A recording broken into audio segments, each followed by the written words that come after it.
red, blue, purple light. Friends, red, blue, purple light.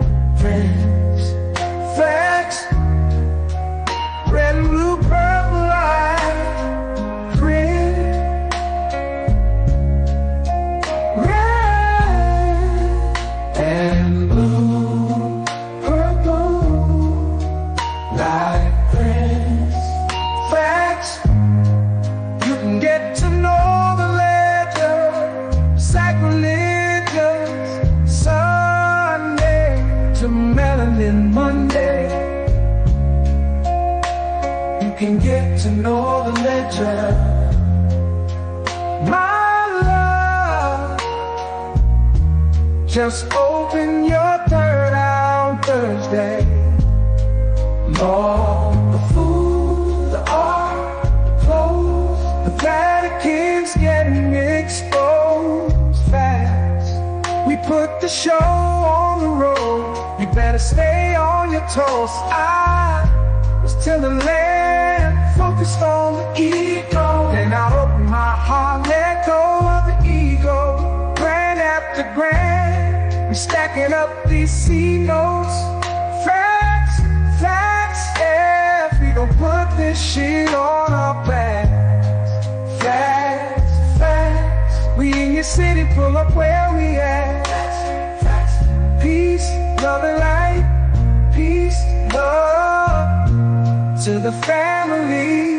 Peace, love and light. To the family. Peace, love and light. To the family. These days and time, black man, is going to be the time that you have been waiting for. You came here for a reason. Whatever pressure, whatever adversity, whatever the fuck you feel, I don't know what you feel, but whatever you may be feeling is going to push you, and it's going to provoke you, and it's either going to make you or break you, similar to how pressure busts pipes or the shit makes diamonds. Peace to you and yours. Peace to you and yours. Peace to you and yours. Welcome, welcome, welcome to another episode of Melanin Mondays. You are now rocking with the best. Yes, this is your host for the daytime, Brother Red Pillar. All right. Welcome, welcome, welcome. Let me know how we sound on the audio. Let me know how we sound on the audio before we even continue in the venue. You smell me? Shout out to everybody in the building. You dig? Shout out to everybody in the building. All right. We're here. Yes, we are. We are here. All right. Shout out to the Facebook family. Shout out to the TikTok family. No, the Twitch family and the YouTube family. All right. So the sound is crispy. Beautiful, beautiful. That's a great thing. That is a beautiful thing. All right. So salute to everybody on this beautiful Monday. You know what I'm talking about? It is not snowing in Atlanta. All right. It is not snowing in Atlanta. We all right. You know what I mean? The snow has melted, as a matter of fact. Shout out to all of my AT aliens who did the you know, y'all made the best of this whole snowed in type of situation. You know what I'm saying? Y'all was out there making TikToks and shit, bobsledding. You know, snowmans with they was putting up snow women with BBLs and whatnot. Y'all niggas is legends, man. I promise you. Let's go ahead and do the roll call. All right. Shout out to my peoples in the building, my KT aliens. I see y'all. You smell me? What up, Jeff? What up, Nashawn? We gonna get on the phone too, y'all. We gotta talk about this workshop. You feel me? I ain't forget y'all. We did not forget. So we gonna tap in. The ATL by way of CT is in the building. Hartford, Connecticut is in the building. Future Vision, what up? Texas is in the building, all right? We got Hawaii in the building. AZ is in the building. DC is in the building. Cleveland, Ohio. Belize in the building. I know it's warm out there. I'm not even going to tease myself right now and ask y'all about the temperature because I don't care. You know what I mean? Lamron is in the building. DMV is in the building. Chino Hills is in the building. Pine Bluff is in the building. Seattle is in the building. Portland is in the building. We got Naptown in the building. Uptown. What's happening up there? All right now. Shout out to New Orleans. We'll see y'all soon and whatnot. Chicago in the building. Monterey is in the building. Ontario is in the building. Lake Charles is in the building. South Kakalaka, you know what I mean? Colorado. We got Jersey. D.C. Okay, Gwinnett. All right. Chicago. We got Left Rock, Queens. What up, Left Rock? I had a little shorty in Left Rack back in the days, man. A little something, you know what I'm saying? Spartansburg. Shout out to Spartanburg. Scotland Yard in the building. Montreal in the building. Okay, we tap it in with the global audience on this Good Monday. You know what I'm saying? We tap it in with the global audience. Shout out to everybody around the globe. Thank you for tapping in. Shout out to everybody from the Friday show. That was a great show. Did great numbers and whatnot. Got a good engagement. I wanted to come through on a strong end. It just was a lot going on. I'm trying to, it's the beginning of the new fiscal year. This whole thing with screen time, you know what I mean? Trying to minimize that a little bit. Not to say that I'm not trying to be on the internet, but the back to back to back to back. I don't know how the streamers be doing it, but I'm just trying to minimize screen time. You feel me? So I wasn't able to pop out this strong and do the sacrilegious Sunday and the Saturday Night Live. And pardon me on that.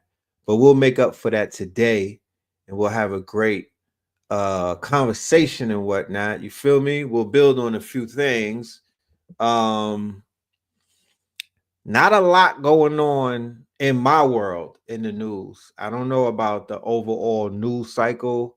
I spent this strong in just, tapping in more deeper with the fires in Los Angeles, LA County. What is that? Alameda? Is that how it's pronounced? I don't want to pronounce it the wrong way, but the melanated part of town that got burnt down. You already know, out of everything I send condolences to lives that were lost. I sent energy to the rebuilding effort. You feel me? In the perfect world, there would be reparations granted and that town could get built back to be blacker than it was. Altadena, right? Shout out to Altadena. I did come across a lot of information that kind of pointed to nefarious means. You feel me? The fact that the 2028 Olympics is coming to Los Angeles, the fact that there were plans for smart cities and whatnot, which is in alignment with Hawaii, the Paradise. I think it was called Paradise something in California, and now, the Palisades and shit like that.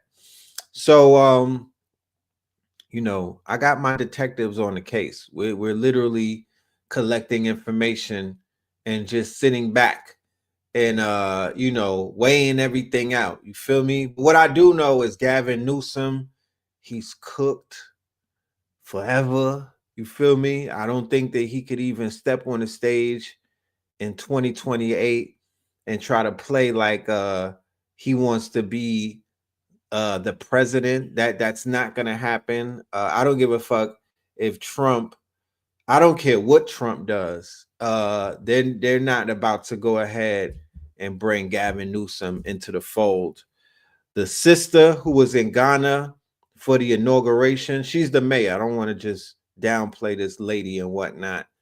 Mayor Bass. Yeah. I think her political future is going with all of the DEI shit out the window. It's just, it's not looking good. They need a scapegoat. They need a scapegoat. I'm seeing a lot of fingers being pointed, and they need somebody to blame. Usually in situations like that, they say the shit rolls downhill. So Gavin Newsom, he don't come across as the person who's going to carry the weight. He doesn't look that type of European. I heard he was financed by the Gettys and some other shit going on. He's basically, in my humble opinion, he's an industry plant. He's not going to take the weight. He's going to throw it on the help, and that's going to fall on that sister's shoulders and whatnot. But yeah, they're done. What I do hope comes out of all of this situation, be it North Carolina with the hurricane, did this smash Asheville, then Hawaii, which is still part of America, granted, right? Is it? It's still part of America, right? And then this thing in LA. When is the conversation gonna get louder about them cutting all of this money going to Ukraine? And is it real? When is the backlash gonna come about for that? You feel me? All of this money that's going, all of this taxpayer, I got, you know what I mean? All of this taxpayer money, because I'm sure everybody out here, unless you got the feds on, you paying taxes. That taxpayer money, they said that they had $80-something billion for the homeless crisis in Los Angeles, and they don't know where the hell is where that, they can't account for that money. You feel me? That's not gross negligence. That's criminal activities and whatnot. That's just criminology at the end of the day. You feel me? And like Razbin alluded to, and I'm gonna play the clip. Did I play the clip on Friday? I think I did. I don't know. But Razbin was talking about 2025 and homelessness. I'm saying this to everybody in the audience, and for somebody who may hear this in the future and whatnot. My audience, right? The people that I speak to, the KT aliens and whatnot, I feel that we are some of the wisest, most informed human beings on this planet. You feel me? I feel like we are some of the wisest, most informed human beings walking this planet, albeit this audience, and then over with Black Magic's audience, and then there's a few other audiences. Collectively, we are some of the smartest people, some of the most innovative people, and some of the most quote unquote forward thinking people that I've seen on the internet. And believe you me, I get around the internet. You feel me? And yes, Urban X, the high level crowd. Yes, we are the chosen ones. You feel me? We are part of that 144,000. Make no mistakes about it. Don't ever doubt yourself. Don't ever look down upon yourself. Don't think that there's something else popping outside of this circle. And I'm not being egotistical. I'm just being very honest with y'all. Now, with that being said, right, I do feel like the solutions that we're looking for, we are already found those solutions. In this audience is going to be some of the people who are going to come up with some of the solutions for homelessness. This is something that's weighing heavy on the spirit. This is something that's weighing heavy on the soul. This is something that is weighing heavy on the human part of me, even though I'm beginning to shake the shackles of this whole humanity thing, right? The basic right of shelter, it needs to be something, quote unquote, that we all have, bro. I don't sleep good at night knowing that there's people with no shelter, bro. I don't sleep good at night because it ain't warm in the South no more. I don't know if they told you or not, but in the deep fucking South, in the deep ass South, there's 20-degree nights. I don't remember it being like that before. You feel me? I don't remember it being like that before, but that's what it is now. So in the South, it's very cold, right? I'm assuming in the East Coast it's colder, right? The Midwest is brick ass. You feel me? Like Chicago and shit like that. God damn it. And then on the West Coast, you know, it's definitely cold. I was in Vegas for the gym show and I was brick, right? That was in February. So I'm like, when are we going to, you know, have fuck a conversation, you feel me, When are we going to collectively come together and do something for the aspect of this shelter that people are lacking and whatnot? Look at the price gouging that's going on in LA right now. Look at the price gouging that's going on in LA County right now. The rents, they're having like a 40-50% increase in rent and rental fees because of the fire. And because of all of the hits that the insurance and everything took, the city and all of that, it's going to reflect on everybody's rent. Like they're literally trying to push people out of LA. Facts. Gangbangers, middle class, feel me? Just regular working people and whatnot. They trying to make that city a man. You I don't want to incite any type of fear in anybody, but you know, from the outside looking in, it looks like a setup. You feel me? It looks like a setup, bro. You know what I mean? New York, just look at New York. New York is average $2,500 from a one bedroom, and the shit goes into astronomical prices and whatnot. Like it's egregious, and you dealing with all of that rent hike, and you still got to deal with the homelessness. You still got to deal with drill rappers. You still got to deal with people with mental health issues. You still got to deal with all kind of shit. Nothing changed, right? So if I'm in LA and this niggas with face tats running around banging for the fucking block and everything, talking about neighborhood and Hoover this and all of this, and you niggas is taxing me, come on, fam.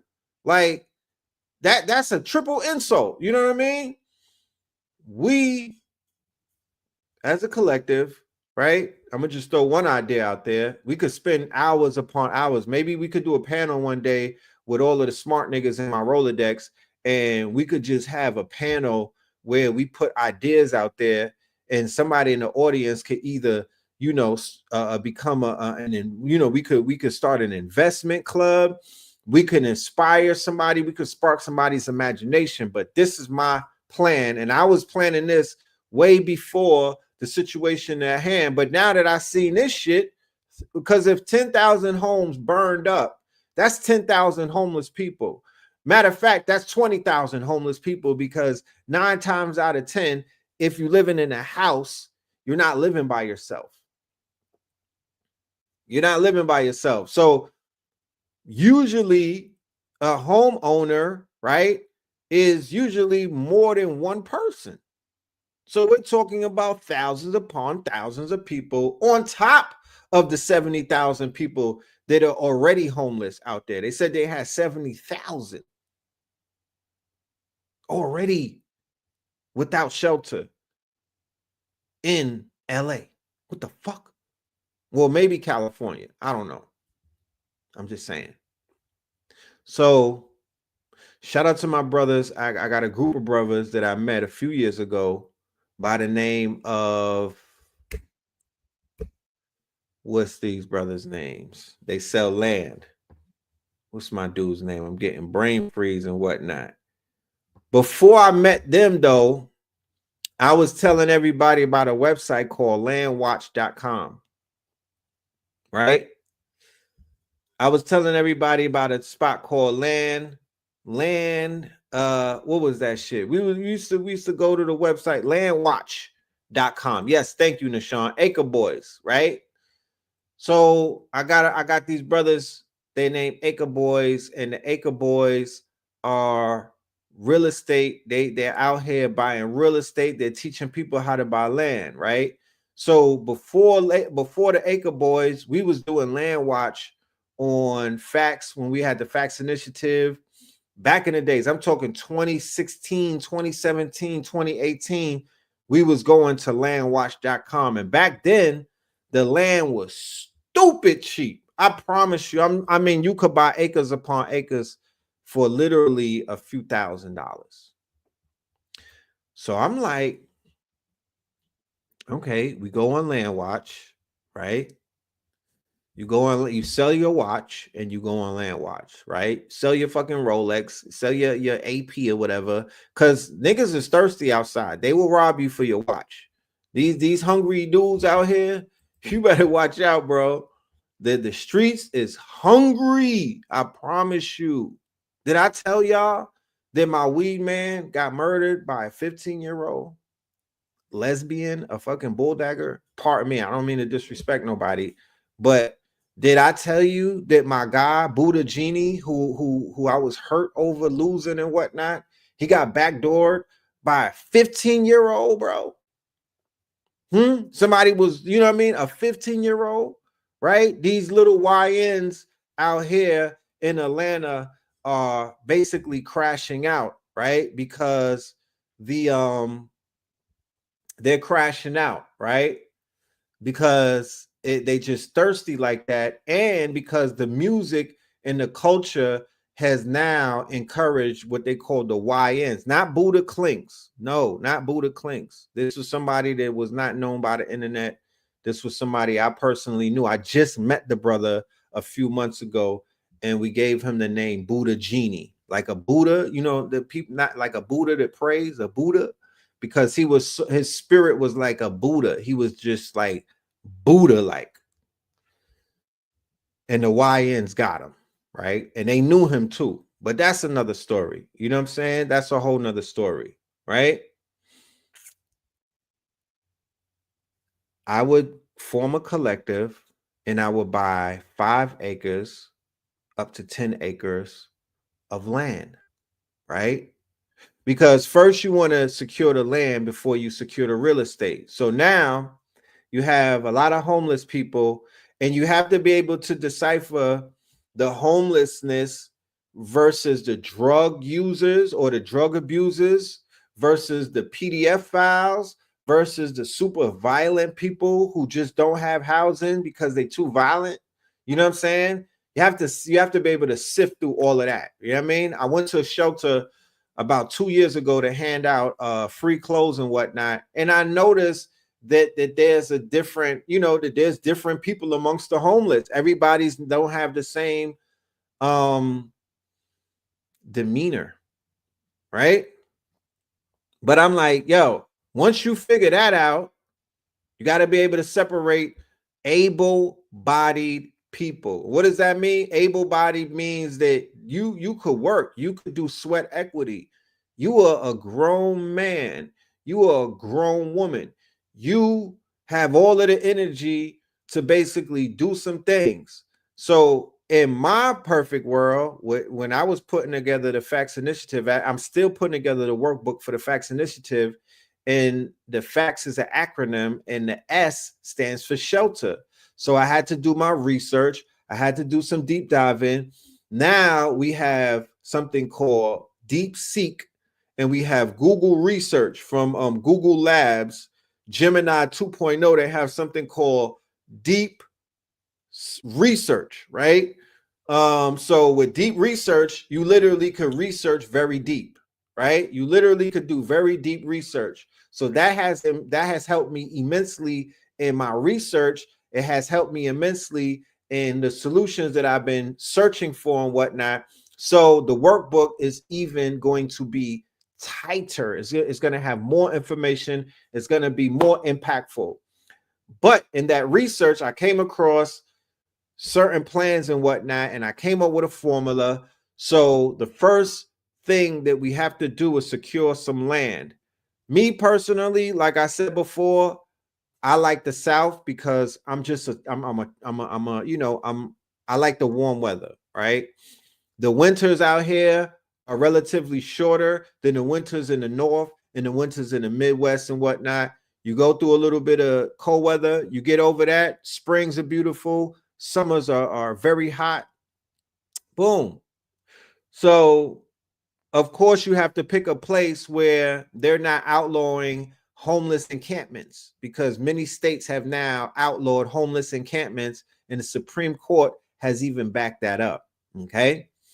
So you got to find something that's not like that. But once you get the land and you get somebody to survey the land, and you make sure that that land is inhabitable and whatnot, and you could build upon that land, we have three options that we can explore. One, tiny homes. I have a brethren that lives in Atlanta, and this is his profession. He sells tiny homes. He was giving me the numbers. He was giving me all of the rundown of the tiny homes. He was showing me a lot. He has brochures on the tiny homes. They go from tiny to big tiny, right? So that's one option. The second option is prefab homes. You have homes on Amazon where they will deliver a home to a location, right? I'm like, wow, these niggas are dropping homes off and whatnot. Okay, that's what's up. You could deliver a home to your to your land and whatnot. You could get a home built on your land. You could get 50 homes on your land. You feel me? You could get 100 homes on your land. Of course, if it could fit on your land, then sky's the limit, right? The third option are 3D printed homes. I just had a meeting with a brother at an art studio who has 5 3D printers. These are commercial printers that print toys and whatnot. But me and him had a long conversation about the big 3D printers that print homes. He was letting me know what the numbers are, the fact that you could finance them, and what it takes to bring about 3D printed homes. There's a 3D printed home community in Atlanta where an entrepreneur, real estate developer already did it, right? I think it's like 40 units, 50 units. I know that the mayor cut the ribbon one day and they had a grand opening. It is standing, it is there, it is here, and it's melanated people. 3D printed homes, prefab homes, tiny homes, container homes. That's the fourth one. So the container homes, right? You got containers. I saw this in Tucson, Arizona. If anybody has ever been to Tucson, Arizona to the gym show, you know what I'm talking about. There's an area that's ducked off and whatnot right there in Tucson where it's like a business, it's like a little business park. All containers, all contained. The shit is fire. I'm talking about fire. The architecture of these container homes, you know, these gentrifiers, they get busy with it. You know what I'm talking about? These gentrifiers get busy with it. They put the windows up in that shit. They got it just looks fire. So you could get container homes, and you could get like there's empty containers. If you live near the docks and whatnot, you literally could buy up a bulk of container homes and have them drop that shit off. There's YouTube videos that's telling you how to convert containers into container homes. It's not a big overhead. And the reason why I brought up people being able-bodied and whatnot is because if you're one of those homeless people, you're going to be responsible for building out the community, right? You're going to be the one responsible for building out the community with sweat equity, okay? So the Amish came to North Carolina and built 300 tiny homes during a hurricane. There's videos of the Amish online, right? There's videos of the Amish online throwing up homes in 24 hours from scrap, right? So because we have the internet, God bless it, right? And when it's used correctly, it is a powerhouse for people to learn and to earn from and whatnot. The positive side of the internet is the fact that we didn't have this growing up. We were not exposed to DIY. We were not exposed to visual representations about things that you can do. You know what I mean? We went to the library, not to take anything away from learning. We just went to the library and whatnot. But I'm sure that many of us could we could all relate that the rent is too damn high. I'm sure that many of us could relate that we don't want to basically be under the stress and duress of these landlords for the rest of our lives. I'm tired of making Is It Real money and whatnot. I'm just tired of it. You feel me? I think my spot is owned by BlackRock. You know, BlackRock owns the majority of properties in Atlanta. You feel me? Like I'm over it. You feel me? I'm really over it. Me personally, I don't want no neighbors. I said it before, and that's just how I feel. I think neighbors are overrated in my book. I like to be, you know what I mean? I don't like to be naked or nothing. I'm not one of those type of people. You know what I'm saying? But I just like to walk outside and I don't want nobody looking at me. You know?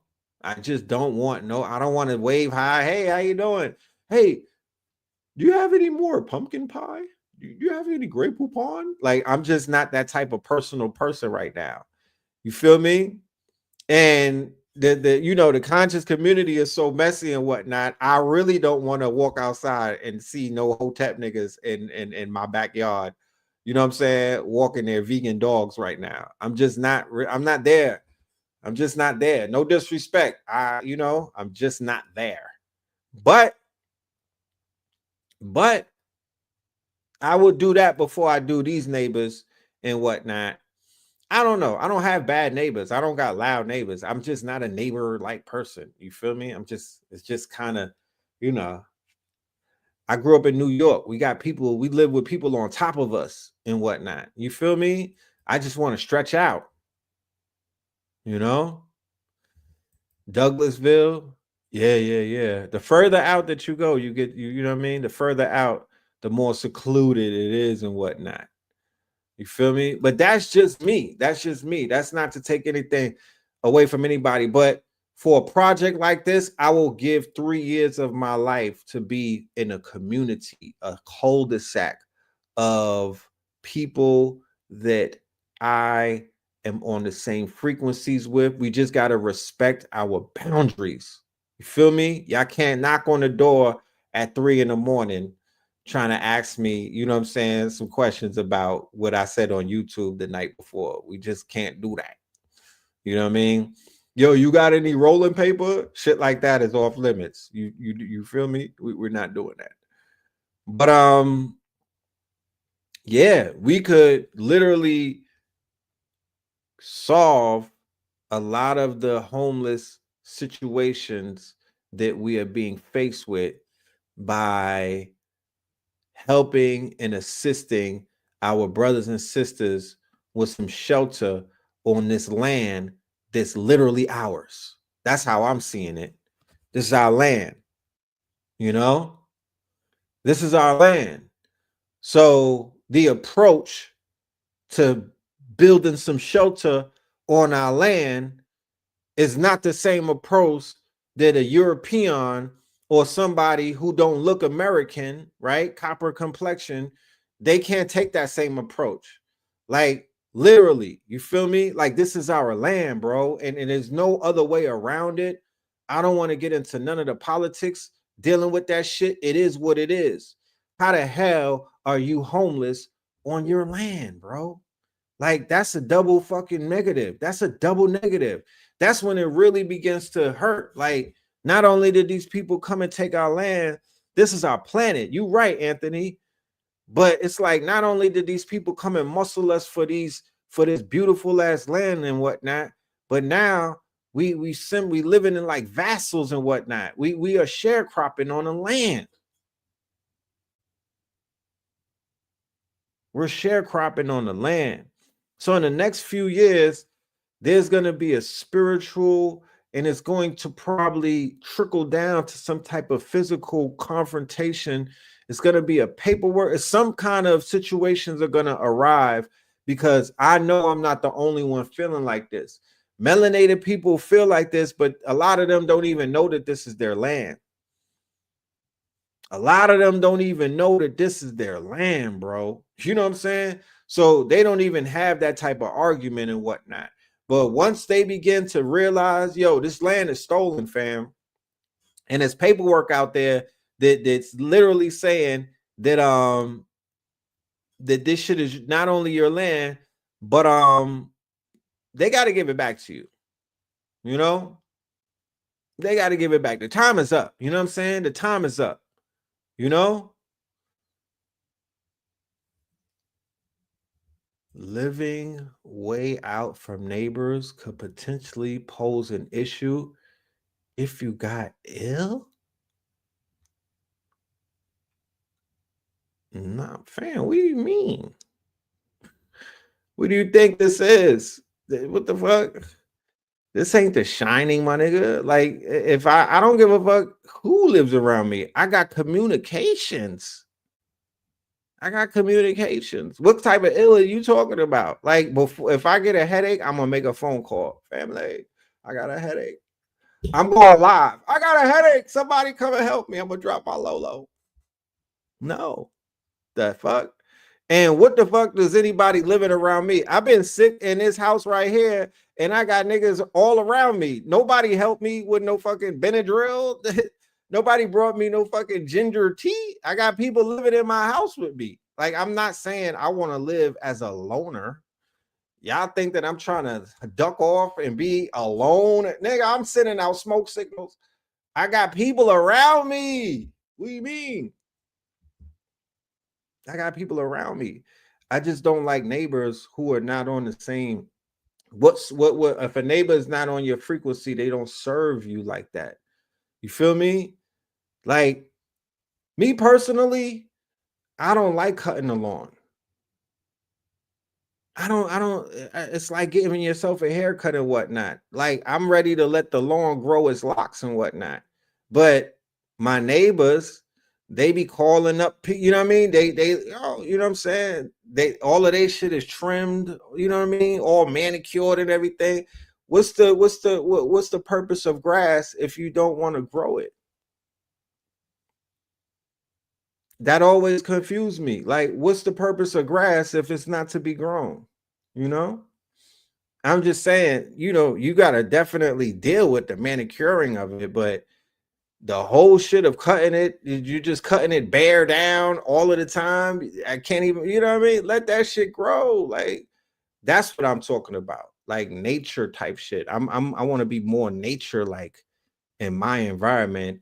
And I know that everybody around me is definitely dumb, deaf, and blind. They underneath type, they underneath those spells and whatnot. So it's like, yeah, it's not given. But going back to the whole thing about shelter, right? Going back to the whole thing about shelter, I threw that idea out there. I'm sure that there's a lot more that it takes to bring that idea into fruition, but God damn it. God darn it. Like, we should be applying a lot more of our brain power into solutions moving forward. Yeah, we could talk shit, we could argue, we could do all of the petty things that take place because people are just, on that time sometimes. But a lot of that shit will fall to the wayside when we begin to bring solutions to the table as a collective, not as individuals. Because when you do it as individuals amongst the collective, they're gonna start feeling some type of way. Henceforth, while I'm attempting to be more hands-on with the KT Alien audience. I do the open line. I want to bring people in. I'm doing the Discord. I do the monthly lectures and whatnot, bringing in other teachers who could bring information that's beneficial to people's growth and development, because this is a community. This is not about red pill and whatnot. This not an ego-driven type of situation that we pushing right here. This is really about community building and seeing who amongst us, you know what I'm saying, that's in the audience and whatnot, has something to offer.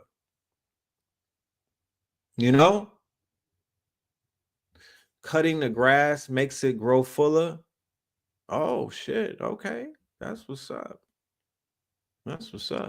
Bring on Miss Blue from the remix. Thank you for reminding me, Evan. I did reach out to Mrs. Blue. I did send Miss Blue an email in 2024 and got a positive response and whatnot. So I should be following up with her very soon. We need investors. I got the connect on land an hour away from Georgia. It's on a mountain. Okay. Yeah, reach out to me about that. That sounds dope. That sounds dope. You feel me? That's definitely sounds dope. You know? You feel me? Sweat equity. You feel me? The people who are homeless, they still they still have what they call they are a labor force, right? But I don't feel like enough people are utilizing them for labor. All right, so here's my second idea that I have for the unhoused and whatnot and the unsheltered. You get the coach, you rent a coach bus, right? Or the big ass yellow school bus. You go to a homeless shelter, like they got one on Vine Street out here in Atlanta, and Vine got the big homeless shelter where people be outside. If you got food, you could go out there and feed them and everything. You pull up on the bus. You don't take everybody because everybody's not for the job. You pick up 500 of them, right? Pick up 500 homeless people. You take them to a warehouse, right? Because one thing that I noticed that the South has that the North doesn't have is a lot of warehouses, 4,000 square feet, 10,000 square feet, 20,000 square feet, big ass warehouses, especially in industrial parks like you got the industrial park on Jimmy Carter Boulevard. You got industrial parks on Lithonia Boulevard. There's mad different industrial parks, right? You got one in Doraville, and then boom, inside of those warehouses, right? You have machinery. Okay. So how many people are familiar with fulfillment centers? Fulfillment centers are the places where Etsy, Amazon, Printify, all of these places use fulfillment centers to basically do their work, like their printers, like silk screen machines, embroidery machines, direct to garment machines, all of these different warehouses. Used to work in a warehouse, right? Boom. So you bring the brothers and the sisters to these warehouses, right? You shower them, okay?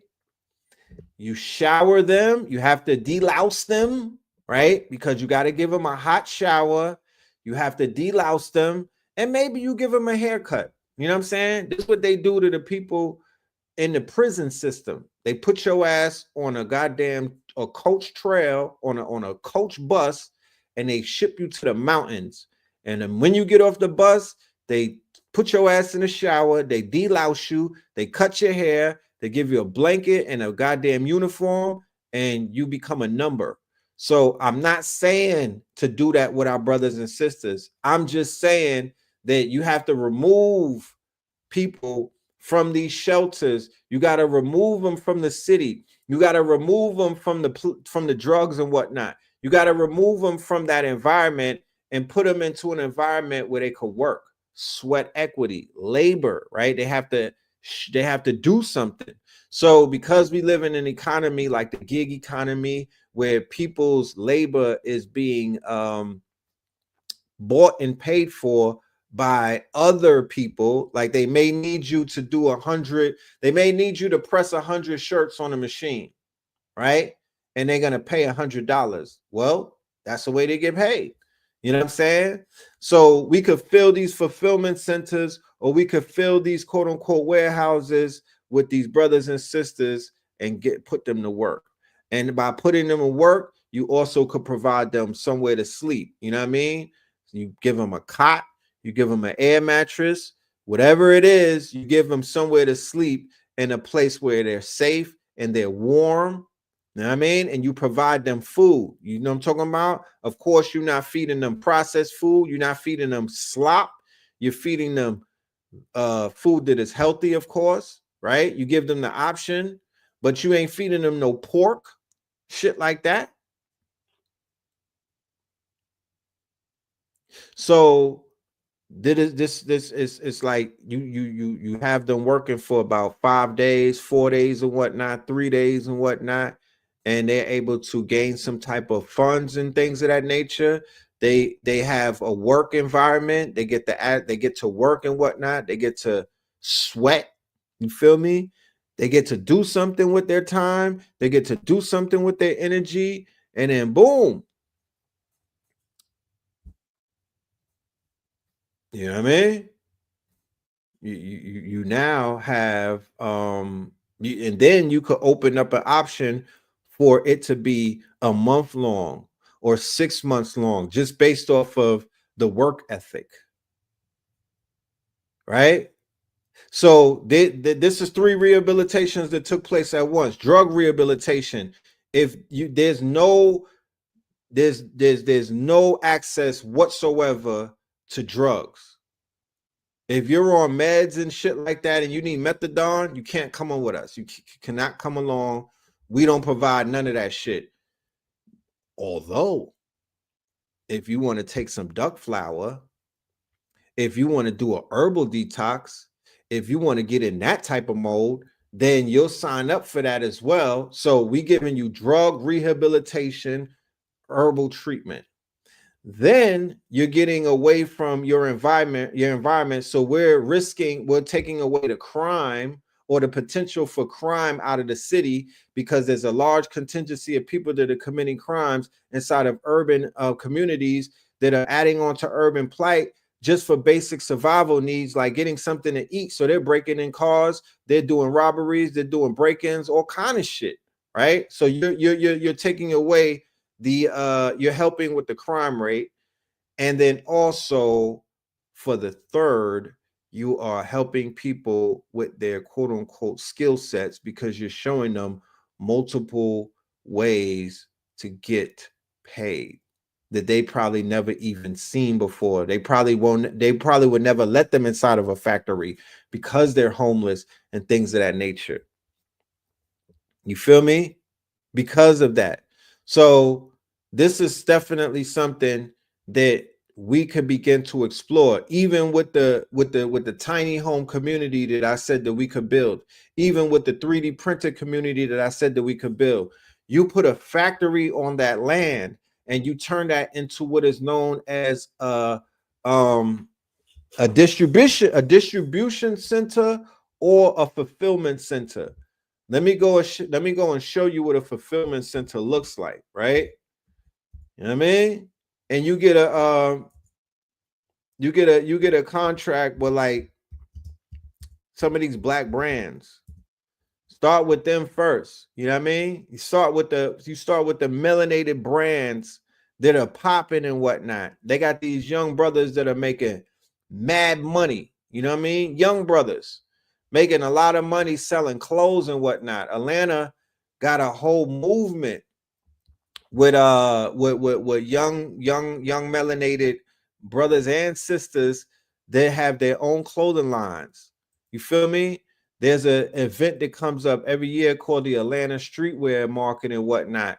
And these young guards is clocking it. You know what I mean? They get into the bag. You feel me? So the fulfillment center is a specialized facility that serves as a hub for logistics processes in the e-commerce supply chain.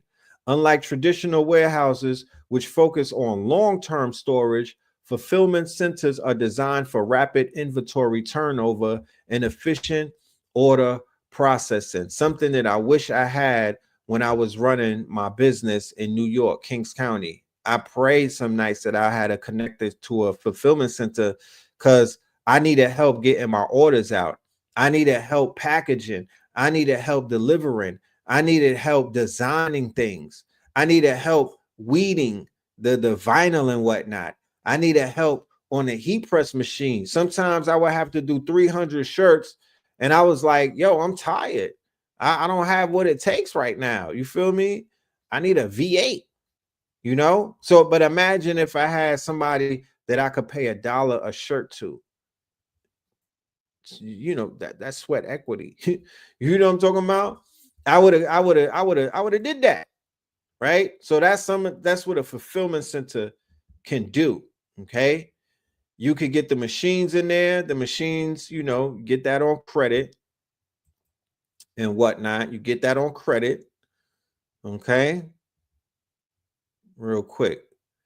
Of course, Amazon got the big dog fulfillment centers, you know. But this is what they look like. This is what they look like. And there's no reason. I mean, of course, we you know, you got to work your way up to some shit like this, of course. But this is Amazon. Like, this is the big dog of it all. You know what I mean? I'm talking a smaller scale operation, but you know, we got people that know how to do the paper. I mean, you could get grants for this shit. You could get you could get this. Don't let this be outside of your quote unquote reach. We could make something like this happen. Like, once again, we too smart, we too innovative. We got too much to offer to even limit ourselves. We could take over a goddamn Amazon fulfillment center. Fuck around. You know what I mean? You don't know how long they're going to be in business. You know what I'm saying? Shit happens every day. You have no idea. Jeff Bezos out here running around like a gallus, man. You know what I mean? He running around chasing skirts, my nigga. You don't know how long he going to be on top. But this is what it would look like. These same people that's doing plug and play, like, this is plug and play. You don't have to have a college degree to do no shit like that. You know what I'm talking about? These same people that's doing this fulfillment, this could be our brothers and sisters who are unhoused and whatnot and unsheltered. Like I said, they got to get a haircut. We ain't cutting nobody's locks off or nothing, but you got to have hygiene. You got to hop in the shower, you know what I mean, before you get through the door. And then you got to wear some, like, a linen suit, my genius. You know, you got to put on some clothes, a jumpsuit or something. But the computers are taking over. The machines are taking over. But that's what it looks like. You know, that's what it looks like. You start with a smaller facility and you move up. And the reason why I was saying, you get contracts with all of the, you go to InvestFest, you go to any of the, you go to the Black Expo, you get commitments from all of these melanated businesses. You get commitments from all of the Black businesses in our community, whether it is from beauty, lifestyle, health and fitness, and things of that nature. You feel me? What's the pay rate? The pay rate will be minimum wage, right? We're not gonna jerk nobody. This ain't no what they call that. This is not a sweatshop. You know what I mean? It's not a sweatshop. They're gonna get paid like the gig. They're gonna get paid via gigs. You know? But this is a vision of mine that I could see people completing and whatnot. It's not easy. It's not a walk in the park, but nobody never said it was going to be easy. You know? Nobody never said it was going to be easy. You don't see tech lasting in your reality. That's what's up. It's lasting now, though. Until it's no longer the reality, it's here. As you know what I mean? It's here. And I live in the now. So me living in the now, it affords me the opportunity to kind of like focus on what is in front of me. And whenever things begin to change, I have it to where as I could pivot and move in the direction of the change. I won't go against it. I will go into the direction of the change. But because I'm living in the now, I'm literally forced to deal with the tools that are at my convenience right now. But when you look at this shit, what 5 years before, it wasn't nowhere near where it is right now. Shit is moving at a fast pace, you know. Shit is moving at a fast pace. And like Ross Ben said, 2025 is going to be the year where the world, if not America, the USA, the conversation about shelter or housing as a human right, because that is on the rights of indigenous people. It's already on the law books that everybody should have a right to be housed. Nobody should be living unhoused and whatnot. Not in the place where the land is vast. I don't know if y'all travel and move around, but my genius, the land is vast. The land is vast. It's not a crowded land that we live on.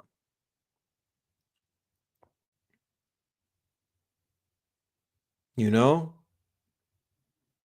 And the shit that I see going on in LA is evil. You feel me? It's just greed.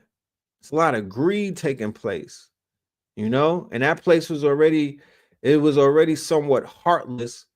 You feel me? Because of the way that they treated the homeless and just stepped over them and acted like that they wasn't even around. You know what I mean? Motherfuckers would be sitting around eating a lunch and shit like that and completely ignoring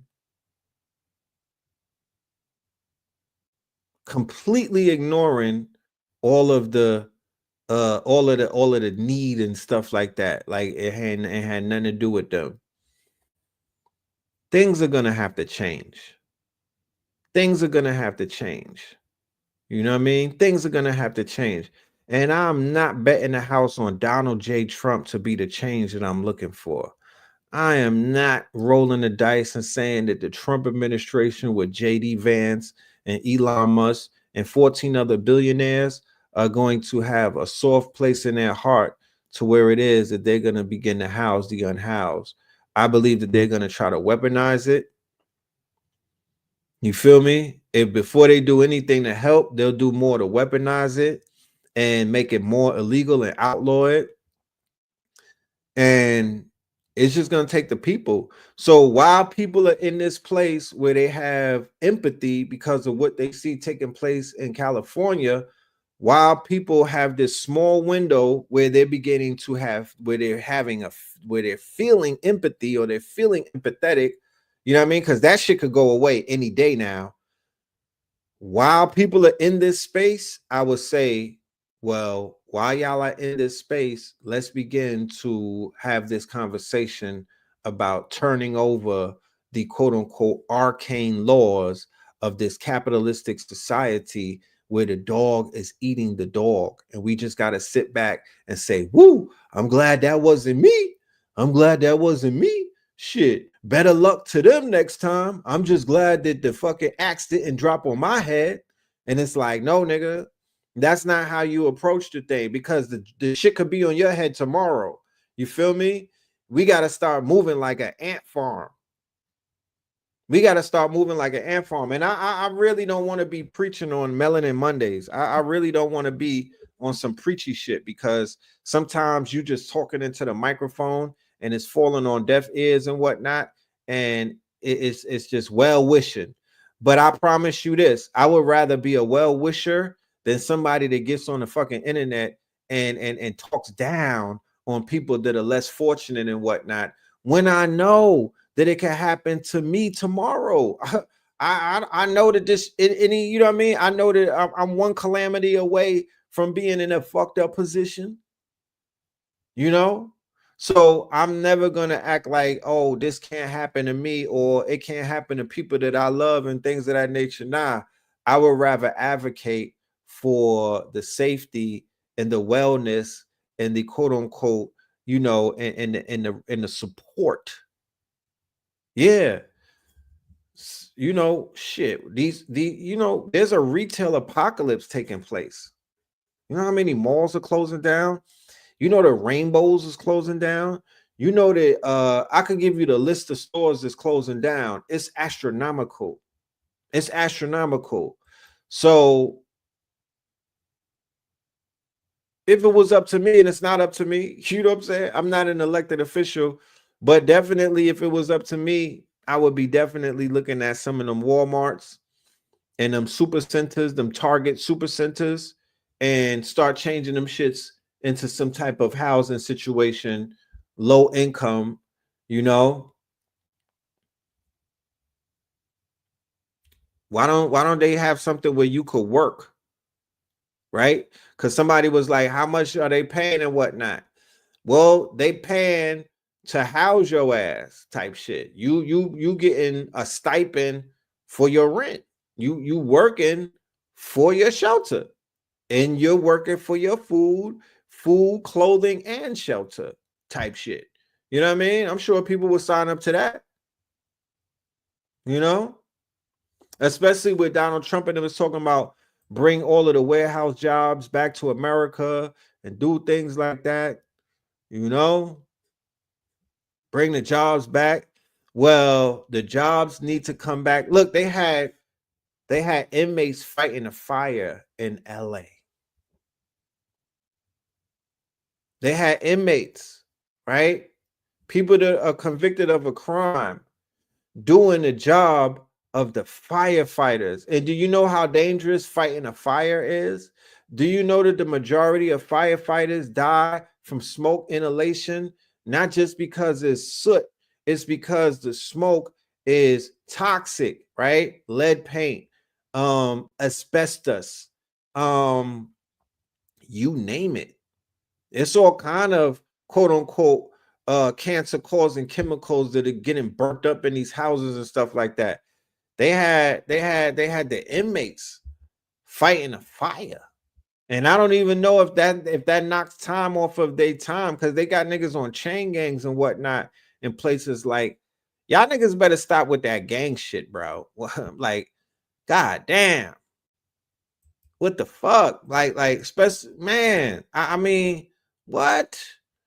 Y'all are literally walking yourselves into slavery again just to be a grown ass gangbanger. It don't make no fucking sense. You know what I mean?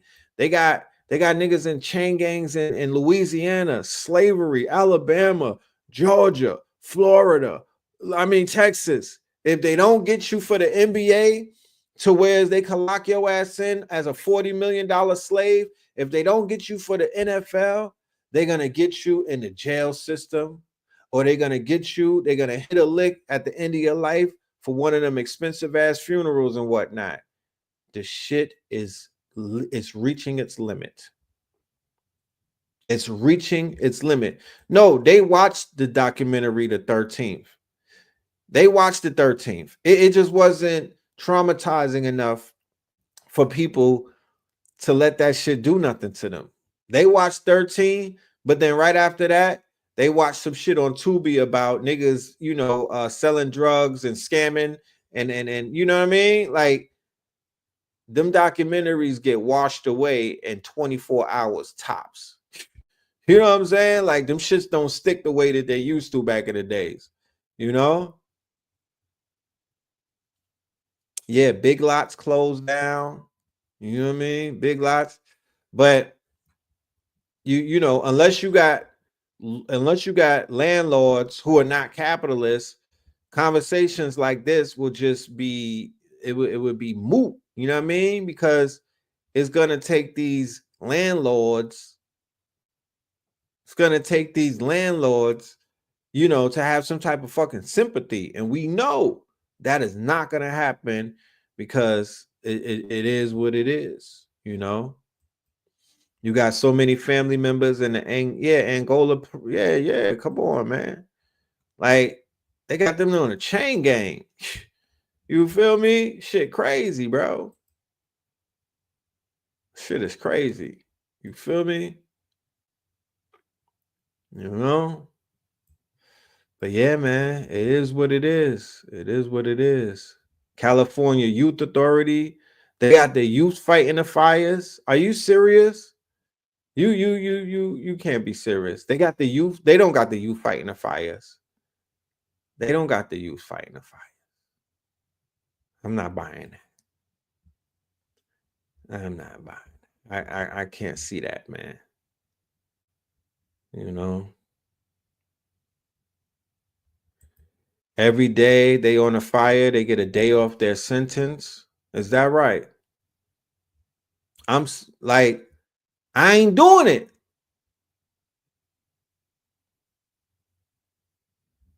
I ain't doing it. Just for a day off. I'm good on that. I ain't doing it. However, I'm not in jail. So what do I know? I was in boot camp before, and just to get out, you would do anything. I would have shoveled horse manure just to get out of the facility. You know what I'm saying? So who knows? That's just how I feel right now, but who knows? What state do you think the LA heads will migrate to? Arizona and Vegas and whatnot,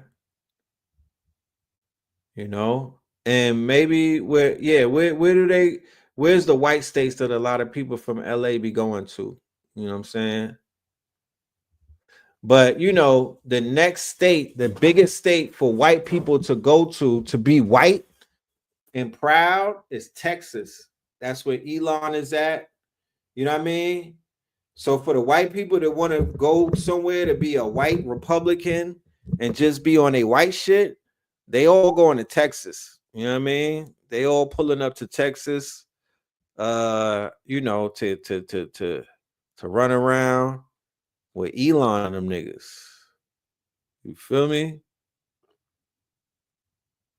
Yeah, Mad Lib. I heard. Yeah. Janae Ayako, Mad Lib. You know, it's a few people. I hope that the Melanin, the FBA brothers and sisters, and other brothers and sisters support the rebuilding of the black community 100%. You know what I mean? I hope they break the bank. I hope they run up a big bag in terms of their rebuilding efforts and whatnot. You know what I mean? I do hope that that's what I see. Keisha Cole lost the house. Damn, that's crazy. You know, Arizona, Nevada, and Texas. Yep, that's where I see them going. That's where I see them going. You know, you said they're going down to Panama. Okay, a whole melanin community going. Yeah, that's very unfortunate. That's very unfortunate. You know, they already in Tennessee. Yikes.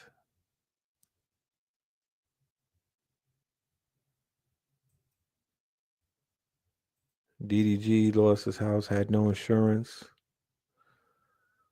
Yeah, shit crazy, you know. We didn't even get a Cat Williams interview yet, man. And this shit is already going bonkers.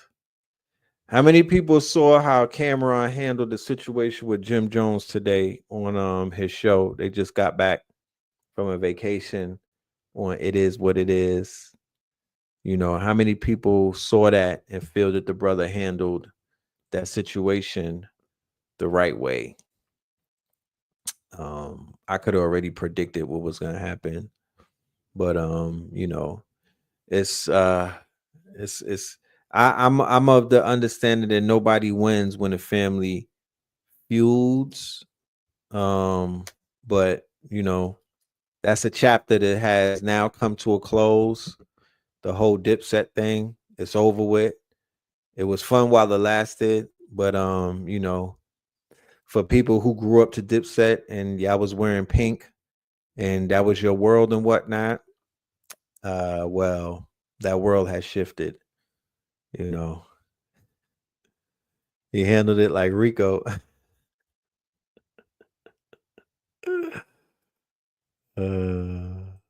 Yeah, the Dipset era is over. The Dipset era is officially over and whatnot. But you know, we adults and adults have to grow and move on. You feel me? Adults have to grow and move on. It is what it is. It was fun while it lasted. It was a moment, you know what I mean? But I just wish both of those brothers who are almost, I believe Jim is the same age as me. And yeah, we all gotta mature. But I am not here for these grown men to be on the internet in 2025 going back and forth with each other. Nip that shit in the bud, heal, nigga, heal. You know what I'm saying? Heal, heal. I don't want to see nobody having no fallouts with their childhood friends. You feel me? Like, it's like when Tony killed Manono, I'm going to look away. You feel me? I don't want to see it. I don't want to be around it. I don't even want to root for either side, but a little birdie told me that this is happening everywhere. It's not just an isolated incident with Jim Jones and Cameron Giles and whatnot.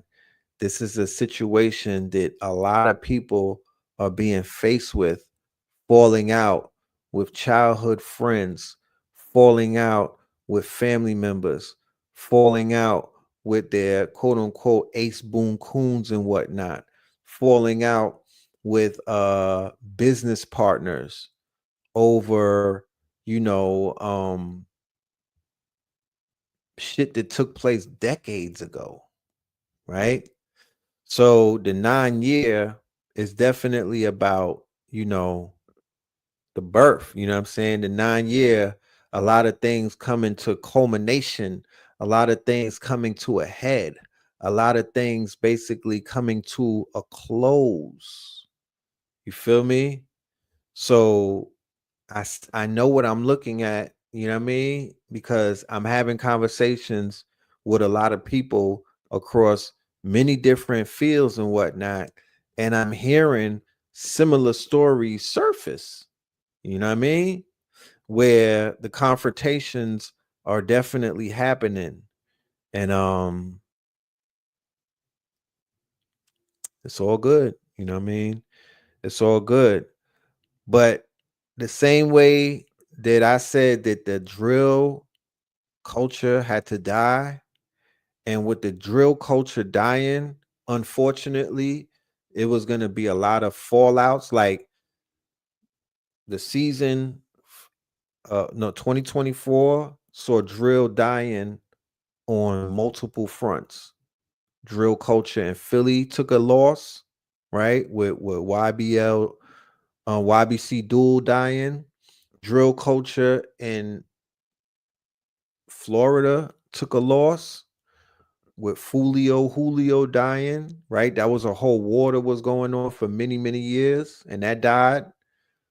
Drill culture in Chicago with Little Dirk getting locked up. That was the end of that kind of war. That kind of clipped that in a way.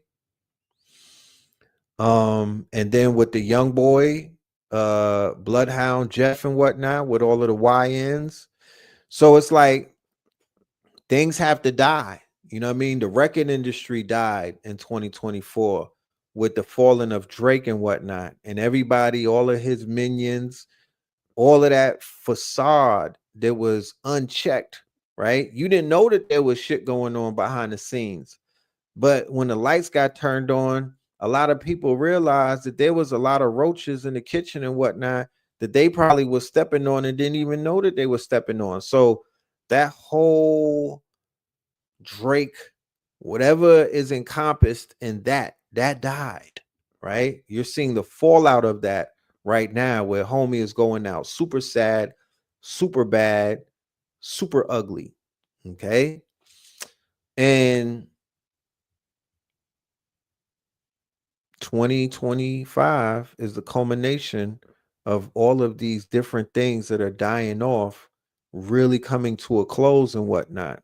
So while it's a little uncomfortable to see, it is what it is because it needs to go. So we're in a level of entropy right now, ladies and gentlemen, for a culture that we're watching die. So do not be amused by, don't be surprised and don't get taken back by anything that you're seeing, right? Don't get, you know what I mean? Don't get surprised because a lot of shit is coming to a close. It has to come to a close. It's almost like with fire, right? Sometimes you have to have scorched earth, right? You burn the forest in order for the new grass to grow, right? But the initial fire is full of destruction. It takes a, you know what I mean? It destroys things. You feel me? It's very destructive, right? But after the fire subsides and whatnot, out of those ashes, it grows a new layer of grass, right? So yeah, the whole Young Thug, they took his superpowers, got neutralized. He can't even wipe his nose. He can't talk crazy. This nigga's on a motherfucking he's walking on eggshells. You know what I'm talking about? If he looks the wrong way at somebody, they could send his ass away for 25 years. You feel me? So all of that gang shit that was running around rampant, unchecked and whatnot, all of that, a lot of that shit got checkmated in 2024. Unbeknownst to people, you might not realize what you were looking at, but a lot of shit got checkmated. It got stepped on. It got put to an end. Okay, the wham. It got put to an end. It got put in a box. More of that hopefully is going to take place in 2025 because I'm at my wits end. I'm at my wits end, just seeing so many people become victimized by this heartless culture, this dog eat dog culture, this toxic culture, this heart, this unempathetic, non-compassionate culture that is, it's not giving no good examples for anybody. I don't give a fuck who's tapped in from any place in the world. They cannot walk away watching and learning from this with a positive mind state. You said the weed stores are next? Man. The weed stores in New York, they got smashed. The prostitute rappers I need to go to, they get in a wake up call. They get in a wake up call. Look at one of the poster childs for that culture. She wasn't the final boss.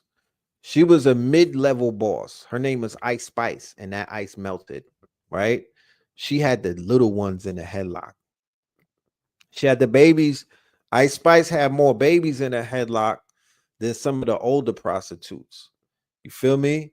But Ice Spice would say 3 bars and turn around and shake her tail feather, right? She would turn around and bend over and shake her shake her tail feather, right? Then she went away for like a week or two and came back and the ice melted. You know what I'm saying? That the ice melted. There was nothing to shake anymore. You know? There was nothing to shake. You feel me? The Ozempic Olympics, and it just, there was many factors though. That wasn't the only factor. She lost her appeal of this quote unquote good girl because her friends outed her as being like a cold, they outed her as not being a good, they just outed her as not being one of the cool girls and whatnot. She was a mean girl, allegedly undercover. Then the music wasn't hitting. Then she got Lotto kind of aired her out in a sense. She beat her in a they had a Cold War, and it's like she had a grip on the babies. Yeah, Taylor Swift, she took some of that energy. You know what I mean? And she had a grip on the little ones. And thank God that grip got loosened up. I don't know who took the grip over. You know what I mean? I don't know who was able to take over the grip from her, but I know that she don't have that grip on her. She don't have the grip on the little girls like that right now because the ice has melted. The The ice has melted and the spice is going away. You know what I'm talking about?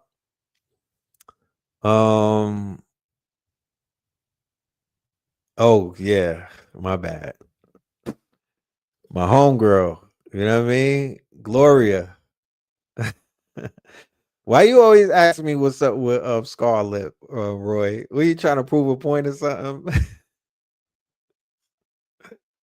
She had a run.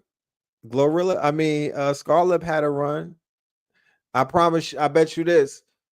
Scarlett, even to this day, she did not. She don't have the same downward trajectory as Ice Spice. You know, I don't think that she can make another hit. But you know what I'm saying? You know what I mean? She had a little fun. But yeah, Glorilla is Gorilla got the gorilla grip on him. I seen a video with Sexy Red and her mama celebrating her birthday. Sexy Red's mother looks like she's younger than me. I watched the video and it all made sense. No disrespect to Sexy Red. No, you know what I mean? No, the St. Louis. Shout out to y'all. I don't need no more beef out of St. Louis. But Sexy Red's mama's with all of the shits. You know what I'm saying? And we not about to start clowning no black woman on this show right now. I'm not gonna get in my Kevin Samuels bag. Cause if I ever decided to go red pill, my goodness, you know what I mean? It would be so ugly in this motherfucker. Yeah, Moose Knuckle Glow. Yeah, Moose Knuckle Glow got the game right now.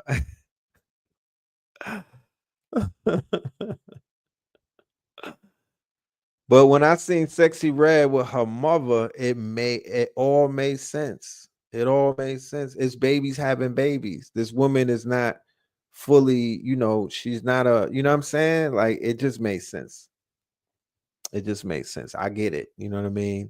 I get it. You know what I mean? But I don't think I know that they doing a mixtape together, but I don't think that she has the same. She's losing her appeal to young Glorilla. You know, she's losing her appeal to young Glorilla. You know what I mean? She's losing her appeal. I think if Glorilla get with a New York dude who could just be as disrespectful as she is, she just need a hug. You know what I mean? She just need a hug. You feel me? She just need a hug. You know, I'm not gonna hate on Glorilla. You know what I'm saying? She's a little too masculine for my taste. Just a little too masculine. She's not giving enough, femininity for me type, you know what I mean? I'm you know what I mean? The deep voice and just the masculine attitude. I'm like, how? Like you don't have to be like that, sis. I'm not trying to save him. I ain't trying to save him. You feel me? I am not trying to save him. I just, you know what I mean?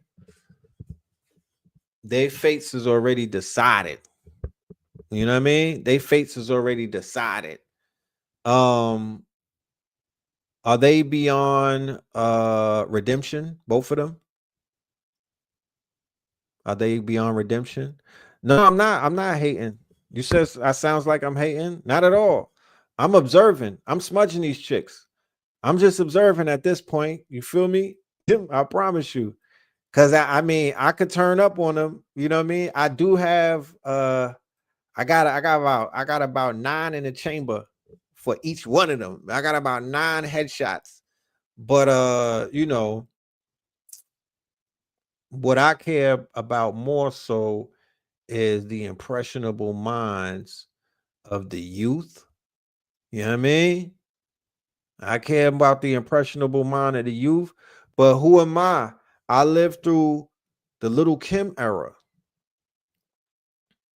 I lived through the Little Kim era. You said, what's the difference between the two? I would say that Sexy Red is way more vulgar than Glorilla. I would say the Sexy Red is like 3 meters above vulgarity and and and being crash, like no class. beyond Glorilla? How many people agree? I think that Glorilla could pivot. Glorilla has the ability to pivot. Glorilla could get wifed up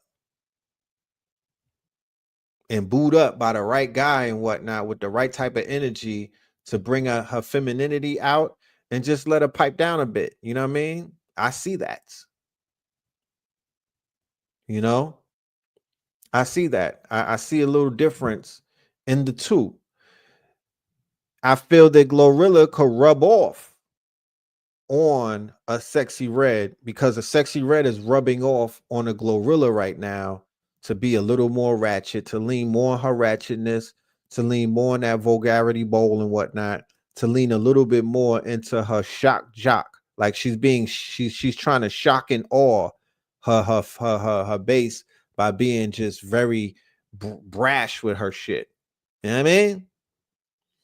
Both of those sisters need a big sister type to come around. You know how like Beyonce be mentoring some of these young girls to be a little more, slutty, I guess. Them two need a bigger sister, like a, what do they call that? A crone, right? They need like a Monique type, a auntie to kind of like, you feel me? Like manage them, like Deb, like big, like Deborah Atney, like the lady Deb. What's his name? Because they need that type of energy who could like, guidance in a way. Like, yo, y'all get into a bag and whatnot. You want to keep this shit going. This is kind of like, let's pivot y'all into some type of acting, or let's pivot into building up your brand. Your brand can't sustain selling a lip gloss called gonorrhea, sis, type shit. You know what I mean? Like they kind of need somebody, because they don't have no shame. Let me share something with you about this new shameless generation. You can't shame them into changing. That is not gonna happen. You're just gonna turn them up more. You feel me? You're just gonna turn them up more and whatnot. You can't shame them out of being shameless. They're shameless. They're shameless. Shout out to all of the sisters who are brave enough to get on the internet and talk against some of the bullshit that that's going on in these streets and these internet streets. I know that it's not easy, you know what I'm saying?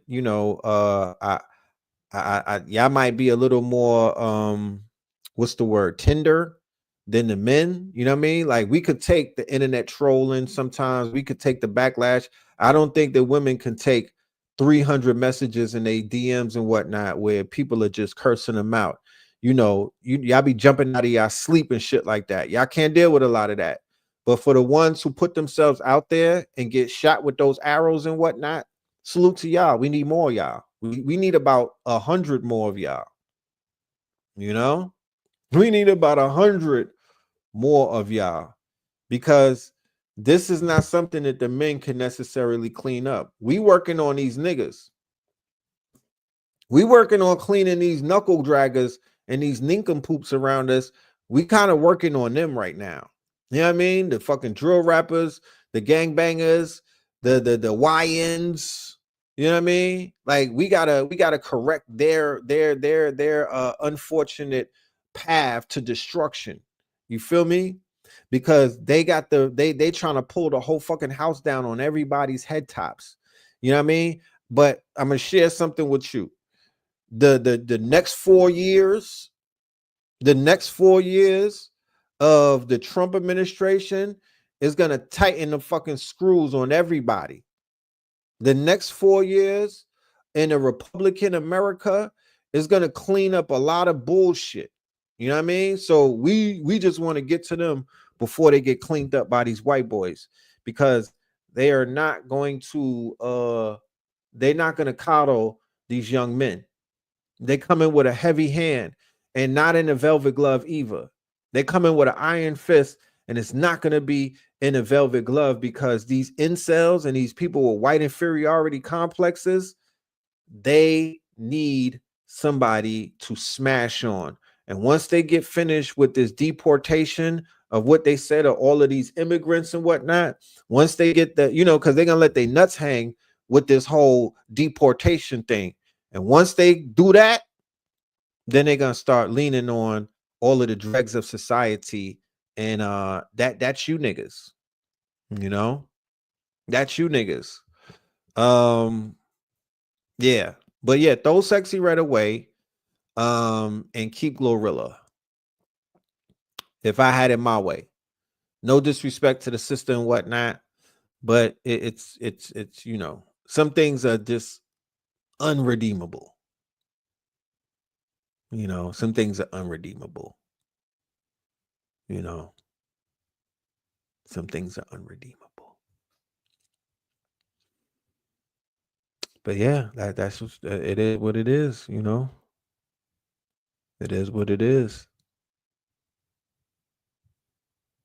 The last few years, how I seen it affect these women and these babies and these little girls and these boys too. But really the side that the divine feminine side, it is egregious. It's egregious. And I hate taking the stance of speaking on shit that, to be honest with you, I would rather a co-host, a sister,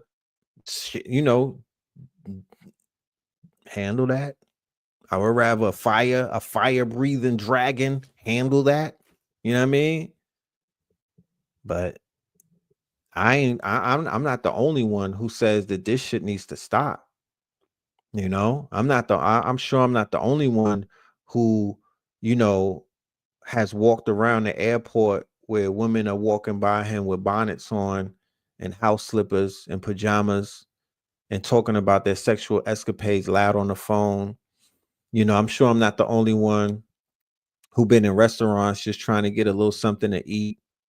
And, we have to deal with a lot of brash behavior. I'm sure I'm not the only one who, just seen a bunch of people crashing out. And we just like, yo, that's not, it's 2025. Like, the fuck? That's not permittable. You know what I mean? Like, this ain't it. Like, we fought too hard. You know what I'm talking about? We done fought too hard. We done been through too much. We've been through too much trauma to we're literally saying that we are going to become everything that they say that we are in a negative way. Yeah. That's it's almost like tapping out. It's almost like y'all just tired of fighting. You know what I mean? Y'all just decide, you know what? We're just gonna live in our lower self. Fuck it. We're not gonna pull ourselves up from our bootstraps. We're just gonna live in our lower self. You said they're everywhere. Yeah, because we live in the internet era. So all of that shit spreads. We don't, you know what I mean? Like, there's no such thing about regional anything anymore. We live in an internet era, and so many people decided that this is the route that they're gonna take because I feel that it didn't get enough pushback when it was first introduced to us. It didn't get enough pushback. It got too much people saying, "Yo, that shit is fly." Oh my goodness. Oh, I'm turning up. All of this shit. When they take the picture with their lips, like Diddy's moms was having freak offs. Yeah, I heard about that.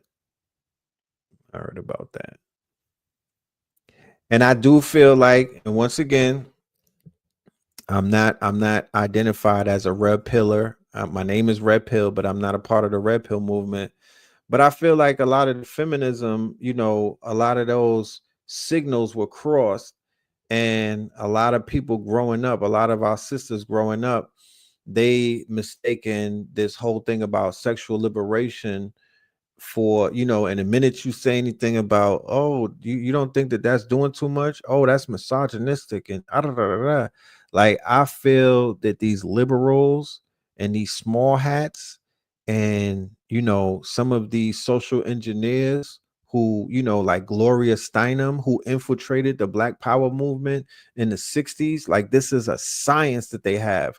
So these are social engineers. They literally sit around at Ivy League colleges and they figure out ways to spread propaganda to create a division, a gender war, this whole feminazi thing. I'm talking about when it gets Nazi like, it has been a detriment to the growth and development of our quote unquote of our culture, you know. So we need more think tanks. We need more debates. We need more quote unquote safe spaces to heal. Feel me? Like we need more of that. Yeah, universal 25. Yeah, remember that? Remember that? Remember that? You know what I'm talking about? Yeah, she would. Yeah, I'm telling you, I seen her mama. I seen her mama the same way that I seen the drill rappers' moms. Like some of the drill rappers, I seen their moms and their fathers too. So I get it. You know what I mean? This shit is generational. No judgment. It's best that you see these things so you could understand how deep it goes, and so you know how to diagnose some of these symptoms that you're seeing. Like I seen FBG Duck's mama, I seen Dirk's mom, I seen some of, like when a drill rapper gets killed, I see the moms, King Vaughn's moms. Like I seen it. I'm like, oh shit, these mamas, they're my age, they're from my demographics, my generation, but they still are trying to appeal to the younger generation. They're not carrying it in a mature type of state, you know? So I'm like, imagine, because imagine when the child was coming up, some of the parents was into boosting, they was into drug dealing, they was into gang banging, they was into whoring. You know what I mean? They were into a lot of things. So these children are living out the trauma of their childhood because the parents were not necessarily parental, if that makes any sense. You know, I don't see old parents. Glorilla got old parents. You know what I mean? She got old parents, but her parents look so old that they don't even know what the fuck is going on. They just like, oh, what's going on, Gloria? Oh, nothing, mama. You know what I'm saying? Like she looked like she got the old parents is out of touch type shit. You know what I mean? So vicious cycle. You know what I mean? Vicious cycle. We all have now become the observers of something that can easily be explained by some thorough research. And the fact that it could be explained, it could also be solved. There's issues that could be solved. These are problems that could be solved. This shit is not outside of our reach. You know what I mean? But it's gonna take some very, very, very, it's gonna take some deep, deep fucking diving. You know what I mean? It's gonna take some deep ass diving. You said what happened to the shifters? Nothing happened to the shifters. What do you mean? We came together, we shifted, and then we shifted in all directions. You know? The parents are trash. Yeah. Parents are trash. Um, you know, the parents are trash. It's gonna take a miracle. I would say that separation is definitely an option that we should explore. You know, And I say separation until we get some solutions and then we can apply them, because it's almost like being fish in dirty water, trying to figure out how to clean the water. You know, we got to kind of like remove ourselves from this dirty tank of water in order to really see how dirty the water is and then come up with ways to clean it, you know? But I don't have the energy to kind of like, I got so much other things that I want to do. I'm looking at 2030 and shit like that. The knuckle draggers, they're gonna weigh us down a little bit, but you know, there's nothing that's stopping us from detaching ourselves from that as we move upward and shit like that. As we move forward, we don't gotta bring everybody. We don't gotta drag everybody. We don't have to pull everybody. To be honest with you and keep it 1000, some of us are the examples that these knuckle draggers are looking at, and they're changing because of what they're seeing, right? In us. We are the hope that some of these people actually look at and be like, oh shit, I didn't even know it was niggas that are functioning like that. I didn't even know that there were Negroes that are living like that. I didn't even know that there were Negroes that are moving like that. I didn't even know that they were not that there were ninjas that are thinking like that. And then as a result of that, they want to get on your level. Because if you try to get on their level, you going backwards. Like you failed. That's an automatic L. You know what I mean? If you trying to re-niggify yourself, then you fail. You're tapping out. You're tapping out. You're going backwards. You're what they call backsliding. You are committing more of an egregious act than they are, because ignorance is bliss in their world. They haven't even stepped into their redemption arc. You know what I mean? Because I promise you, Black Dot wrote a book, and there was a chapter called "We Be Like Roaches," right? And you got to read the chapter to understand what the fuck that means. But it's a very great analogy that Black Dot used in his book.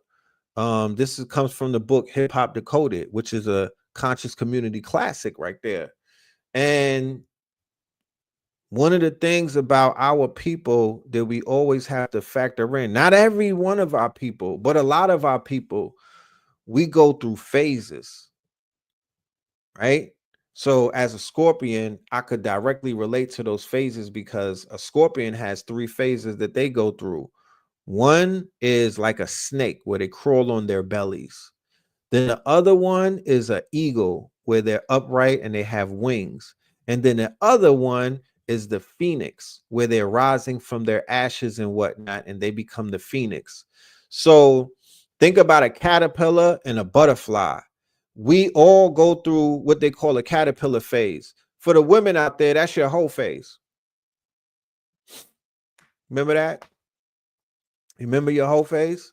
And if you didn't go through a whole phase and whatnot, remember your ugly duckling phase, right? So remember for the men and whatnot, we go through a phase where we knuckleheads. We go through a phase where we're like we're just ignorant. We go through this ignorant is bliss type of shit. Some of us are gang banging. Some of us go through detention. Some of us go through lockdown. Some of us go through a lot of things. And I'm not saying every woman goes through a whole phase. I'm just giving you an example as to what a lower frequency phase in life is. And then you become what is known as a butterfly. But before you become a butterfly from a caterpillar, because that caterpillar stage of you crawling on your belly, it's all fun and games. It's like ignorance is bliss. You having fun. Oh, I'm out here. I'm doing this. I'm getting money. I'm crashing out. Blah, blah, blah. Then you go through the chrysalis. Like the butterfly goes through a cocoon. That's a dark phase where you're in the dark. Usually that's people getting shot up, getting stabbed up, getting beat up, getting locked up, some type of phase of darkness, right? And for the hoes, that might be y'all burning and whatnot. I don't know. That might be a phase where the coochie is on fire. You know what I'm talking about? And you're like, oh my goodness, I'm just going through this darkness. I'm going through your dark night of the soul, right? Dark night of the soul. Once you get past that, once you get past that dark tunnel, there's a light at the end of the tunnel. You now break out of that cocoon and you become what is known as a butterfly, right? You spread wings, you're more colorful, you blossom like a flower, okay? Because you went through the darkness, you went through the pain, you went through all of that. That's somebody coming home and they go from Malcolm Little to Malcolm X. You see how that goes? Detroit Red, Malcolm Little, Detroit Red, Malcolm X, right? It's a phase, right? That we go through that creates the people who we are. It gives us our personality. It gives us our quote unquote, it gives us our character. You feel me? Our trials and tribulations. Yeah. And then Malcolm X turns into El Malik Shabazz, right? So these are some of the phases that one goes through in life and whatnot. And it doesn't apply to everybody. Of course, I'm not painting everybody with one brush. It's not a generalization. I'm just giving you examples so you can envision what it is that I mean. So when we look at the quote unquote knuckle draggers who look like us, when we look at the quote unquote niggas of our society, the dregs of our society, the quote unquote underbelly of our society, when I look at them, I have to look at them in a sense where I'm like, these are people going through different phases in life. You know what I mean? But I don't write them off. I don't say, oh, they should get the death sentence, throw them away. We could do better. We don't need them. Leave them behind. Drop them off the side of a cliff. That's not necessarily how I'm approaching our people and whatnot. I'm just looking at them and I'm asking myself, what is it going to take? What is it going to take to put them through their quote unquote chrysalis phase so they could become a butterfly? And they don't need me for that. Life, the way that this life is set up, like a video game. They said this is a simulation. The way that life is set up, it has nothing, hands off. I don't got nothing to do with that. Life takes over and it puts everybody on this familiar journey, right? That's like a goddamn ebb and flow roller coaster. Nothing is straight. Nobody's going through a straight line. People are going through highs and lows. People are going through trials and tribulations. People are jumping over obstacles like hurdles in the Olympics. Some are falling over those hurdles and some are clearing them shits. You know what I'm talking about? That's how that works. So it's all about observation on my end. You know what I mean? Even though I'm a teacher, you know what I'm saying? I teach when the student is ready. When the student is ready, that's when I appear. I just observe in the meantime, I sit back and I watch people living through their lesson. The same way that when I was young, when me and Blue were young coming up, Mama Pill, she had friends that would just watch. They were observers of us. They would be seeing us from afar and whatnot, but they wasn't trying to intervene. They weren't trying to, jump in front of a moving train. They weren't trying to, sacrifice themselves in order to stop us from doing what we were doing and whatnot. They were just observers. Okay. They were watching our growth and development. And then when we grew our wings and then when we became these butterflies, then they were able to show themselves and make themselves known and whatnot and offer their assistance. So when I see somebody growing wings and when I see somebody, believing in themselves, then I offer my assistance. I'm not offering my assistance to somebody that's going to bite my hand and it's going to burn me and whatnot. I'm not doing that. You feel me? I'm not offering my assistance to ears that can't hear and eyes that can't see.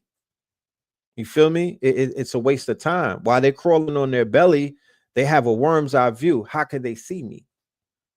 It's impossible. How could you see somebody when you crawling on your belly and you have a worm's eye view? If somebody is at a certain frequency, you got to get to them when they have a bird's eye view. You feel me? They say pigeons cannot fly with hawks or falcons. Let that one sit for a minute. And if you flying like a falcon, you would play yourself if you were to stoop down to a level of a pigeon and try to eat with them. You feel me? That's not your job. That's not your duty. That's not something. You could be a falcon and falcons are watching pigeons move around, right? But it's not the other way. Pigeons can't clock a falcon, right? So at the frequency where you're at, I would say to you, do not take what it is that you're observing to heart. Do not personalize what it is that you're seeing in society, right? Remember, this planet that we're all on. I don't know why we showed up in this bitch, but we're here. You know what I mean? This planet is not Walt Disney. You know what I mean? This is not a winter wonderland. This is not this is not what you think it is. This is a prison planet. This is a dark place. You feel me? This is a dark place, and there's a lot of dark shit that goes on in this dark place. You feel me? I share with y'all that I had a theory that when people transition, you know, that's why they say the good die young. When people transition, they're just going to another plane of existence, to another seventh heaven and whatnot. You know what I mean? Some people are graduating up out of this bitch. You feel me? Some people are graduating of, they're not dying, they're graduating up out of this motherfucker because they're too good for detention. They're too good for this lower frequency. They're too good for Malkuth and whatnot. That's why when the babies are born, them little niggas is crying. They like, God damn, what did I do to make the buck? You know what I'm saying? Shit. I thought I was up out of here. I thought I was up out of here. I'm back. You know? So just observe. Just observe. I don't wear none of this shit on my heart. Just observe. You know what I mean? Because anything else is going to put you in a state of depression. You're going to personalize shit. You're going to care about people that don't care about themselves or you. You know what I mean? They're going to, you're going to start caring about, you're going to have a bleeding heart caring about some people who don't even have they don't even have what it takes to be empathetic at this point. They have not even grown those faculties. You know what I mean? But I'm very patient with my people. I'm very patient. You feel me? I'm not going to turn my back. I don't even want to be on the airwaves talking super negative and toxic. They have enough channels. They got enough creators. They got enough people to throw our people under the bus on a daily basis. Thumbs up, please. You know what I mean? They got enough people who do that. You don't need my energy. I'm not going to attach my energy to none of that shit. You feel me? I will focus on speaking positive things into existence. Like we spoke about housing the unhoused and whatnot, and helping some of them through their redemption arcs and whatnot. And, you know, just being solutionaries on this planet. You feel me? Just being solutionaries.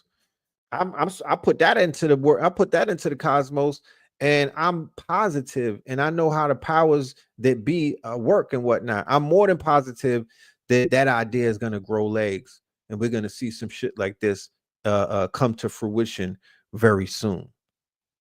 You know, you said that here's the word of the day. One thing I learned from watching Walking Dead: no matter what you do, you can't save zombies. Hold on. God damn. Let's read that one again, right?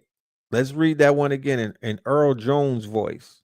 One thing I learned from watching Walking Dead: no matter what you do, you can't save zombies.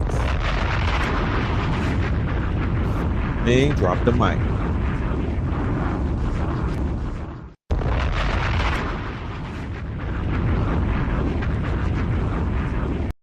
That's his whole conversation summed up in one sentence. You know what I'm saying? Like, there's nothing more to say. My work here is done. You know what I mean? There's nothing more to say after that one right there. You feel me? I'm sure we all can relate. I'm sure we all can relate. So, with that being said, ladies and gentlemen, let's have a word from our sponsors, and then we're gonna wrap this one up. You feel me? And let y'all get back to life. On the February the 10th, which is the Monday after the Super Bowl, all right, Melanin Mondays will be in New Orleans at Ital Gardens. All right. That is February the 10th. All right. Melanin Mondays will be in New Orleans at the Ital Gardens. All right. From the hours of 6 p.m. to 10 p.m. All right. That's 6 p.m. New Orleans time to 10 p.m. We will have special invited guests. And of course, I will be the host for Melanin Monday. And yes, we will be broadcasting Melanin Mondays to our YouTube audience live from New Orleans. I hopefully will be talking about the Kendrick Lamar performance, along with all of the salacious news of those days that we'll be getting to, and Melanin Monday, New Orleans. All right, let's tap in. And then, of course, we have a January workshop taking place, or AI Accelerated 4.4. It's called AI Accelerated 4.4, featuring Red Pillar and my brother Spin City. All right. And I'm going to pull up a quick little commercial that we did. And let's check this out. These people think they slick. They rule our people with fear. But we ended up letting them be slick, honestly, gang. Yeah. Just by what you saying, because so many people they done told me like some of the weirdest stuff when it comes to this. It's like, bro, do you actually even know what I'm doing? So if we watch this video, I speak so many different languages in this video, and people are afraid. So yeah, let me do this audio thing real quick, and let's see if you guys can figure out which one's the clone and which one is your boy. Okay, the audio. Peace, family. Your global stage awaits. Don't just dream of getting your brand in front of millions. Let's make it inevitable. At Spin City HQ, we fuse cutting-edge AI strategy, top-tier content creation, and seamless sales automation to cut through the static and deliver your message where it matters, and in any language your audience speaks. For 4 transformative weeks, we'll reshape your online presence, elevate your voice, and break down every barrier between you and your global market. Ready to rise above the noise? Join our masterclass, and let's build a brand that resonates worldwide. That's a clone. Paz, familia, tu audiencia global ya te está esperando. En Spin City HQ no nos limitamos a colocar tu marca frente a millones. Forjamos conexiones genuinas que trascienden fronteras y usos horarios, con estrategias de IA de vanguardia, contenido magnético y una automatización perfecta desde el lead hasta la venta. No solo subimos el volumen, afinamos tu presencia para que sobresalga en medio del bullicio del mercado internacional. Barreras lingüísticas, olvídalas. Traduciremos cada palabra y matiz para que tu mensaje resuene en cualquier rincón del mundo. En tan solo 4 semanas transformadoras, nuestro masterclass elevará tu identidad digital, refinará tu voz y te posicionará como una marca que realmente hace eco en todos los continentes. ¿Listo para elevarte sobre el ruido y reclamar tu lugar en el escenario mundial? Construyamos algo extraordinario, juntos. 和平，家人们，全球舞台早已为你敞开大门。在 Spin City HQ， 我们不只将你的品牌呈现在数百万受众眼前，我们更致力于为你构建跨越国界与时区的真实连接。凭借尖端的人工智能策略、引人入胜的内容创作，以及从潜在客户到销售的无缝自动化流程，我们不仅是将声音放大，更是精准调优你的品牌形象，让你在国际市场的嘈杂声中脱颖而出。语言障碍不再是问题，我们将精准传递你的信息，翻译每一个字句，捕捉每一分细微差别，让你的声音回荡在世界的每一个角落。仅需4周，我们的大师班就能彻底升级你的线上形象，提炼你的品牌诉求，并将你塑造为真正跨越地域、回声不断的全球品牌。准备好超越噪音。 Yo, I'ma send that shit. Yeah, that's crazy. That's crazy. Yeah, I'm talking about. I got so many ideas when I saw that. It was my brain just started going crazy. It just started working. You feel me? You know, my mind goes at a when I get sparked, when my brain gets sparked, when my imagination gets sparked, it's limitless to the shit that could come. I was literally in my sleep thinking of things that I could do with that technology. So that, ladies and gentlemen, is every Wednesday on Zoom. This is for my Patreons, and it's also open to anybody that wants to be a part of this 4-week workshop. Please take advantage. The price is a steal, all right, for the information that we're giving y'all for 4 weeks and whatnot. Tomorrow is Techno Tuesdays. That is also a show that we do on this channel. If you get the notification and you into all things technology, pop in there, because every week we got guests and whatnot. We got information, cutting edge information, and we're going to keep you up to date with this technology wave that's taking place right now. And for my ATLians that are out here, we have for next coming up this weekend or this strong end, we are doing a workshop, a 3-day workshop starting on Friday and ending on MLK Day, called Dreams Manifest. All right. This is for all of my creatives. This is for all of my creatives in the ATL and whatnot. If you are a content creator, if you're an author, if you're an artist, anything that you do, a musician, you're going to want to tap in to what it is that we have to offer at 488 Edgewood. Please pull up and be a part of this. This is called Dreams Manifest, featuring me, Blue Pill, and the rest of my team. And yeah, that's going to be lit.